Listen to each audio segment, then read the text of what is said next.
कहते हैं कभी कभी इंसान दूसरों को गिराने के लिए गड्ढा खोदता है, लेकिन गलती से उसी गड्ढे में खुद गिर जाता है और फिर वह जिंदगी भर पछताता है। लेकिन कभी कभी इंसान को पछताने का भी मौका नहीं मिलता है। तो नमस्कार, प्रणाम। मैं आपका अपना विशु राय हाजिर हूँ जुर्म की ऐसी एक भयानक कहानी के साथ, जिसको सुनने के बाद आपके पैरों तले जमीन खिसक जाएगी। आप भी सोचने को मजबूर हो जाएंगे कि हमारे समाज में कैसी कैसी घटनाएं आए दिन देखने सुनने को मिल रही हैं। तो साथियों, मैं बात कर रहा हूं हरियाणा की। हरियाणा में एक जगह लगती है रवाड़ी। रवाड़ी में 26 नवंबर को एक नहर लगती है, रामगढ़ नहर। रामगढ़ नहर के पास एक व्यक्ति, जब रात करीब 8 बज रहे थे, जब वो उस रास्ते से गुजर रहा था, तो गांव का वह व्यक्ति देखता है कि एक महिला स्कूटी सवार गिरी हुई है। अब स्कूटी के पास जब पहुंचता है तो सबसे पहले महिला को उठाने की कोशिश करता है। महिला को जैसे ही उठाता है, देखता है कि महिला के गले से खून निकल रहा है और वह तो दम तोड़ चुकी है। और इधर स्कूटी वगैरह खड़ा करता है और फौरन ही पुलिस को फ़ोन करता है। साथियों, मौका वारदात पर पुलिस पहुंचती है। पुलिस पहुंचती है तो महिला की जो बॉडी थी, यानी कि पुलिस के पहुंचने और कातिल के कत्ल करने से पहले या दोनों के बीच में करीब आधे और 1 घंटे का ही फर्क था। अब इधर पुलिस फौरन ही सबसे पहले उसे लेकर हॉस्पिटल जाती है। हॉस्पिटल जाती है तो डॉक्टर उसे मृत घोषित कर देते हैं। अब डॉक्टर उस महिला के जांच पड़ताल करती है, शिनाख्त करती है, तो पता चलता है कि शिनाख्त में जो महिला है उसका नाम सरिता है। और सरिता एक एडवोकेट भी है, जो अभी वहाँ के कोर्ट में प्रैक्टिस करने के लिए रोज़ाना जाती थी और सुबह घर से निकली थी और शाम को लौटते वक्त उसकी किसी ने हत्या कर दी। अब इधर पोस्टमार्टम होता है। पोस्टमार्टम होने के बाद बॉडी घर वालों को सौंप दी जाती है और इधर जांच पड़ताल पुलिस शुरू करती है। अब पहले तो शुरू में पुलिस को कुछ खासा हाथ नहीं लगा। अब 24 घंटे निकल जाते हैं, लोग जानना चाहते थे। उधर एडवोकेट भी हंगामा कर रहे थे, वह भी जानना चाहते थे। जो उनका संगठन था वो भी जानना चाहता था कि आखिर एक महिला एडवोकेट की इतनी बुरी तरह से हत्या किसने कर दी। अब पुलिस पे सवालिया निशान खड़े हो रहे थे, गवर्नमेंट पे भी, सरकार पर भी जो है सवालिया निशान खड़े हो रहे थे। अब फौरन ही पुलिस अब एक्टिव होती है और सर्विस लांस और आसपास जितने भी उस एरिया में टावर एक्टिव थे, सभी से अपना रिकॉर्ड जुटाती है। रिकॉर्ड जुटाती है तो पता चलता है, और इधर सरिता की कॉल डिटेल्स भी निकाली जाती है। कॉल डिटेल्स निकाली जाती है तो पता चलता है कि सरिता की उससे कुछ दिन पहले एक नंबर पे अक्सर बातें होती थी और उस दिन भी उस नंबर पर उससे बात हुई थी। अब पुलिस फौरन ही उस नंबर के आधार पर, वहाँ पे जो फ़ोन एक्टिव थे उसके आधार पर, एक व्यक्ति आशु उर्फ और एक उसका साथी जिसका नाम रमन रहता है, दोनों को गिरफ्तार करती है। और जब गिरफ्तार कर पूछताछ करती है तो दोनों एक ऐसी कहानी बताते हैं जिसको सुनकर किसी को यकीन नहीं हो रहा था। दरअसल साथियों, इस कहानी की शुरुआत होती है आज से कई साल पहले। यानी कि 2 सहेलियां, एक का नाम डिम्पल रहता है, एक का सरिता। दोनों ही आपस में काफ़ी अच्छी सहेली थी, काफ़ी अच्छी इनकी दोस्ती थी। बचपन से ही एक होनहार, पढ़ाई लिखाई में तेज तर्रार दोनों रहती हैं। और दोनों तेज तर्रार के साथ साथ जो दोनों की दोस्ती थी काफ़ी गहरी थी और दोनों एक दूसरे के लिए जीती थी, मरती थी। और दोनों एक दूसरे के परिवार में आती जाती थी। परिवार भी एक दूसरे से काफ़ी परिचित था। धीरे धीरे समय बीतता गया। अब इधर समय बीतता गया साथियों, एक दिन दोनों एक बंद कमरे में आपस में ही फिजिकल रिलेशन बनाने लगती हैं। यानी कि दोनों जो सहेलियां थी समलैंगिक थी। अब धीरे धीरे बड़ी होती गई, दोनों एक दूसरे के साथ जीना मरना चाहती थी, शादी करना चाहती थी। लेकिन अब घर वाले, अब इधर सरिता की, जब सरिता बड़ी होती है तो सरिता की जो शादी है एक व्यक्ति सोनू के साथ कर दी जाती है। अब इधर सरिता सोनू के साथ चली जाती है और अपने हस्बैंड के साथ काफ़ी खुश थी, सब कुछ अच्छा चल रहा था। और वो अपने सहेली से बातचीत भी करती थी। अब आए दिन दोनों की बातचीत होती थी। कुछ दिन गुजरता है, डिम्पल कहती है कि मेरी भी शादी फिक्स हो चुकी है और बहुत जल्द मेरी शादी होने वाली है। अब इधर साथियों डिम्पल की शादी राजस्थान में एक राकेश नामक व्यक्ति के साथ कर दी जाती है। अब इधर डिम्पल भी अपने पति के साथ काफ़ी खुश थी, लेकिन जो सरिता थी वह सोनू के साथ उस रिश्ते में, पति पत्नी के रिश्ते में कहीं ना कहीं दरार बन जाती थी। वो खुश नहीं रहती थी। उसे अपनी सहेली का प्यार, बचपन का प्यार, यानी कि एक सहेली को एक सहेली का प्यार चाहिए था, समलैंगिक प्यार चाहिए था। अब वो अपने पति के ख्वाहिशों से, उनकी जो अधूरी ख्वाहिशें थी, वो पति कहीं ना कहीं पूरी करने में असमर्थ रहता। अब उसे सिर्फ अपने सहेली से प्यार था। पति से कम बातें करती थी और इधर सहेली से ज़्यादा बातें करती थी। लेकिन सोनू बात करते हुए दोनों को देख लेता है तो पूछता है कि ये लड़की कौन है। तो बताती कि उसकी बचपन की दोस्त है डिम्पल। अब भला एक पति सीधा साधा सोनू, सोनू को क्या पता था कि दोनों एक दूसरे से मोहब्बत करते हैं और एक दूसरे के बगैर नहीं रह पाएंगे। अब इधर दोनों सहेलियों का एक दूसरे के घर धीरे धीरे आना जाना शुरू हो जाता है और फिर आते जाते एक दिन डिम्पल सोनू के कमरे पर सरिता से मिलने के लिए आती है।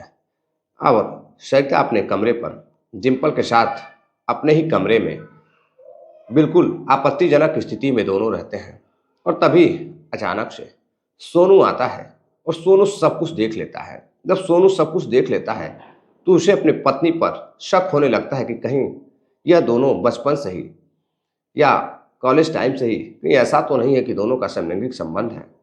फिर तो काफ़ी शर्म की बात है। अब वो अपने आप पर शर्म महसूस करने लगता है। अब इधर अपनी पत्नी सरिता को डांट फटकार लगाता है और इधर डिम्पल को भी घर न आने की सलाह देता है, लेकिन दोनों मानने को तैयार नहीं थी। इधर सरिता अपने सहेली के साथ संबंधों में बना रहना चाहती थी और उधर सोनू अपनी पत्नी और डिम्पल से पीछा छुड़ाना चाहता था। यानी कि वो चाहता था कि सरिता डिम्पल से दूर हो जाए और इधर सरिता सिर्फ उसकी पत्नी बनकर रहे। लेकिन जब दोनों साथ रहते हैं तो वो काफ़ी परेशान था। अब वो जाता है, पुलिस स्टेशन जाने के बाद एक शिकायत भी दर्ज कराता है कि मेरी बीवी समलैंगिक है, मैं चाहता हूँ कि वह सिर्फ मेरे साथ रहे। अब इस पर पुलिस भी कुछ कर नहीं पाती है, मामला पारिवारिक रहता है। अब इधर सोनू बार बार अपनी बीवी और डिम्पल के बीच बातचीत को लेकर, संबंधों को लेकर काफ़ी परेशान था।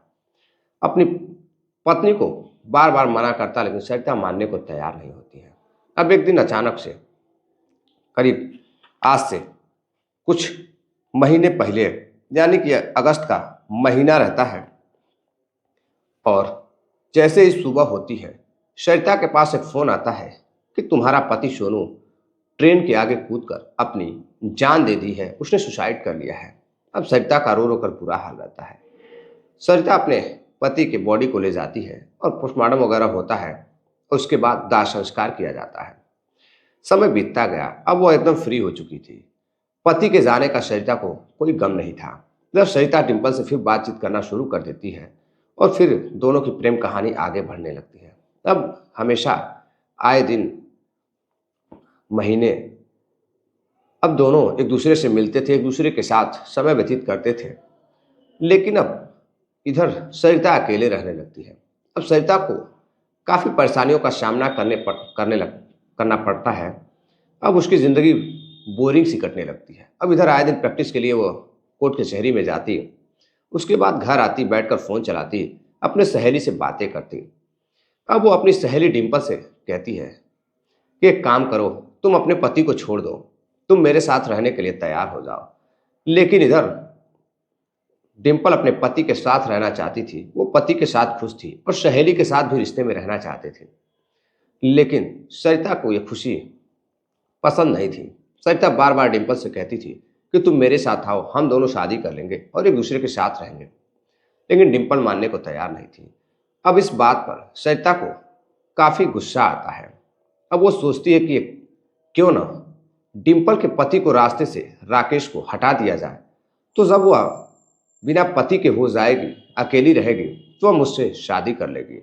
अब इस बात पर पास का ही रहने वाला एक व्यक्ति जिसका नाम आशु रहता है, आशु से बातचीत करती है। आशु को बताती है कि एक काम करो, तुम मुझसे कुछ पैसे जितना चाहिए वो ले लो और तुम डिंपल के पति राकेश की हत्या कर दो। अब इधर बात फिक्स होती है 30 लाख रुपए में। 30 लाख रुपए में राकेश की हत्या की सुपारी आशु लेता है और आशु एक दिन मौका पाकर राकेश को मारने का प्रयास करता है, लेकिन राकेश बाई चांस बच जाता है। अब उसकी किस्मत कहें या फिर भगवान का आशीर्वाद कहें, वो बच जाता है। अब बचने के बाद लेकिन उसे कुछ पता नहीं था, क्योंकि ये कार एक्सीडेंट करना चाहते थे। अब कुछ दिन बाद फिर अब वो अपने एक दोस्त रमन को लेता है और मारने का फिर प्रयास करता है, लेकिन राकेश बार बार बच जाता था। इधर पैसों की लालच सुपारी किलर को खाए जा रही थी। अब इधर धीरे धीरे करके 30 लाख रुपए पूरे अब इधर सुपारी किलर रमन और उसका दोस्त आशु ले लेते हैं। लेने के बाद अब धीरे धीरे जब 2 महीना गुजर जाता है और कुछ नहीं कर पाते हैं, तो अब सरिता परेशान होती है। और सरिता साथियों जब परेशान होती है तो बार बार कहती कि एक काम करो कि तुम लोग कत्ल क्यों नहीं कर देते, तुम मेरा पैसा ही वापस कर दो अगर नहीं करना चाहते हो। बार बार आशु कहता है बस कुछ मौका दो, कुछ महीने और रुको, प्लान तैयार है, बहुत जल्द काम हो जाएगा। लेकिन जब दोनों असफल रहते हैं तो अब जो दूरियां थी सरिता और डिंपल की, सरिता को खाए जा रही थी। सरिता आए दिन घुटन महसूस कर रही थी, अब वो बर्दाश्त नहीं कर पाती है। सरिता फिर फोन करती है और कहती है कि तुम मेरा पैसा मुझे वापस कर दो, वरना मुझसे बुरा कोई नहीं होगा। अब इधर दोनों काफ़ी परेशान होते हैं। परेशान होने के बाद अब उनके पास आधे से भी कम पैसे बचे थे, आधे से ज़्यादा पैसे वो खर्च कर चुके थे और इधर उनका काम हो नहीं रहा था। राकेश कहीं मौके से मिलता ही नहीं था। अब दोनों परेशान होने के बाद 26 नवंबर की शाम को वो रेकी करते हैं और रेकी करने के बाद उन्हें पता चलता है कि सरिता इसी रास्ते से आती है। अब वहीं पर दोनों खड़े हो जाते हैं नहर के पास, और जैसे ही शाम होते ही लड़की अपने घर महिला एडवोकेट सरिता जैसे ही निकलती है, अब वहाँ पर दोनों लघुशंका के बहाने खड़े होते हैं और जैसे ही वो आती है उसकी स्कूटी को रोकते हैं और किसी नुकीली चीज़ से पीछे वार करते हैं और वहीं वो बेहोश हो जाती है। उसके बाद उसकी हत्या कर देते हैं और हत्या कर दोनों वहीं पर उस लड़की को छोड़ देते हैं, जैसे किसी को कोई गम ना हो, कुछ पता ना हो। अपने सबूत को छुपाने के लिए वो इस कदर प्लान बनाते हैं और लड़की की स्कूटी को और लड़की को इस तरह कच्चे रास्ते पर गिराते हैं ताकि किसी को यह बिल्कुल नॉर्मल लगे कि लड़की शायद एक्सीडेंटल गिरी है या फिर हार्ट अटैक वगैरह हुआ है, थोड़ा बहुत खून गले पर लगा हुआ था। अब इधर दोनों फरार हो जाते हैं। अब पुलिस जांच पड़ताल जब शुरू करती है तो दोनों पकड़े जाते हैं और जब यह कहानी लोगों को पता चलती है, एडवोकेट और उनके साथियों को पता चलती है कि सरिता ने खुद जाल बिछाया था, अपने सहेली के पति राकेश को मारने के लिए 30 लाख की सुपारी भी दी थी, तो लोगों के पैरों तले जमीन खिसक जाती है कि एक महिला ने अपने पति की एक तरह से कहीं ना कहीं जान ले और उसके बाद उसके चलते उसके पति की जान गई और उसके बाद कहीं ना कहीं वो अपने प्रेम संबंधों को, समलैंगिक संबंधों को आगे बढ़ाने के लिए अपने ही सहेली के पति को मारने की कोशिश कर रही थी। और जब यह घटना डिंपल को पता चलती है और उसके आसपास के लोगों को पता चलती है, खुद राकेश को पता चलती है, तो उसे यकीन नहीं हो रहा था कि उसकी पत्नी की जो सहेली है सरिता इस कदर इस हद तक गिर जाएगी कि वह किसी की हत्या करने के लिए सुपारी भी दे डालेगी। अब इधर पुलिस सरिता के कातिलों को गिरफ्तार करती है, रमन और आशु को, और जेल में भेज देती है। लेकिन साथियों एक कहानी और भी नजर आती है। सरिता का जो पति रहता है सोनू एक वीडियो बनाता है अपने सुसाइड करने से पहले, रेल के आगे कूदने से पहले, और उसमें वो कहता है कि मैं जो सुसाइड कर रहा हूँ, आत्महत्या करने की जो कोशिश कर रहा हूँ, उसका पूरा कसूरवार, पूरा दोष मेरी पत्नी डिंपल और फिर डिंपल के पति पर है। इन लोगों ने मुझे उकसाया है, मुझे मजबूर किया है आत्महत्या करने के लिए। अब यह वीडियो जब उसके सरिता के पति सोनू के पिता को मिलता है और वह जीआरपी थाने जाकर उसे दिखाते हैं, तो जीआरपी वाले केस दायर तो कर लेते हैं लेकिन कोई कार्रवाई नहीं करते हैं। और इधर सरिता भी अपना अपने काम में लगी हुई थी, यानी कि उसका जो पति था वो अपने आप रास्ते से हट गया और इधर डिंपल के पति को रास्ते से हटाने की कोशिश कर रही थी और फिर एक ऐसा गड्ढा खोदती है जिसमें वह खुद ही गिर जाती है। और जो लड़की न्याय दिलाने की प्रैक्टिस कर रही थी वह खुद अब जेल में यानी कि सलाखों के पीछे बंद है। तो साथियों, ये थी आज की कहानी। इस घटना को सुनाने का उद्देश्य किसी को हैरान करना या परेशान करना नहीं है, बल्कि आपको जागरूक करना है। अपने अपने अंदाज में सभी कहानी सुनाते हैं और मुझे लगा कि ये कहानी आपको सुननी चाहिए, तो मैंने इस कहानी को काफ़ी रिसर्च कर अपने अंदाज में आपको सुनाने की कोशिश की। तो साथियों, नमस्कार, जय हिंद।